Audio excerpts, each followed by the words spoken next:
Assalamualaikum warahmatullahi wabarakatuh. Perkenalkan, nama saya Virgion Ramburabana dari Prodi Administrasi Publik.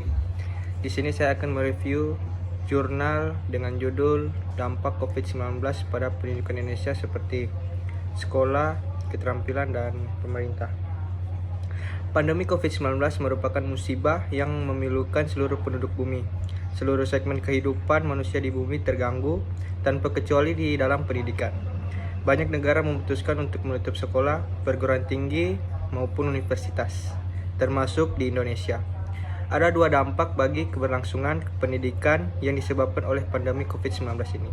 Pertama adalah jangka pendek, yang dirasakan oleh banyak keluarga di Indonesia, baik di kota maupun di desa. Di Indonesia, banyak keluarga yang kurang familiar melakukan sekolah di rumah. Bersekolah di rumah bagi keluarga Indonesia adalah kejutan besar, khususnya bagi produktivitas orang tua yang biasanya sibuk dengan pekerjaannya di luar rumah. Dampak pada lulusan sekolah. Lulusan universitas ataupun pendidikan menengah yang mencari pekerjaan tahun ini mengalami gangguan yang hebat karena pandemi COVID-19. Para mahasiswa maupun siswa yang tahun ini lulus mengalami gangguan pengajaran di bagian akhir studi mereka. Dampak langsung dialami oleh mereka adalah gangguan utama dalam penilaian akhir yang mestinya mereka dapatkan. Namun dengan kondisi apapun, mereka tetap lulus dalam kondisi resesi global yang memilukan ini. Langkah strategis dan solusi bagi dunia pendidikan Indonesia: 1. Pemerintah, orang tua, guru, sekolah. Kesimpulan, Kebijakan belajar di rumah pada institusi pendidikan jelas menyebabkan gangguan besar, seperti pembelajaran siswa, gangguan dalam penilaian, pembatalan penilaian, peluang mendapatkan pekerjaan setelah lulus pendidikan, pembatalan penilaian publik untuk kualifikasi dalam seleksi pekerjaan.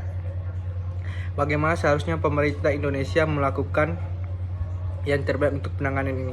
Sekolah memerlukan sumber daya untuk membangun kembali kehilangan dalam pembelajaran. Ketika mereka kembali membuka aktivitas pembelajaran, recovery untuk pemulihan ini harus dilakukan secara cepat dan tepat dengan pengalokasian anggaran dari pemerintah untuk pendidikan.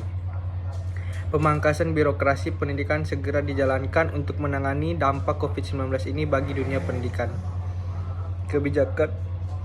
Kebijakan penting yang harus dilakukan menangani dampak COVID-19 ini bagi dunia pendidikan. Kebijakan oleh Menteri Pendidikan adalah merecovery penilaian untuk pembelajaran, bukan menghilangkan, disebabkan pentingnya faktor penilaian bagi siswa, sehingga kebijakan yang lebih baik adalah menunda penilaian bukan melewatkan penilaian internal sekolah.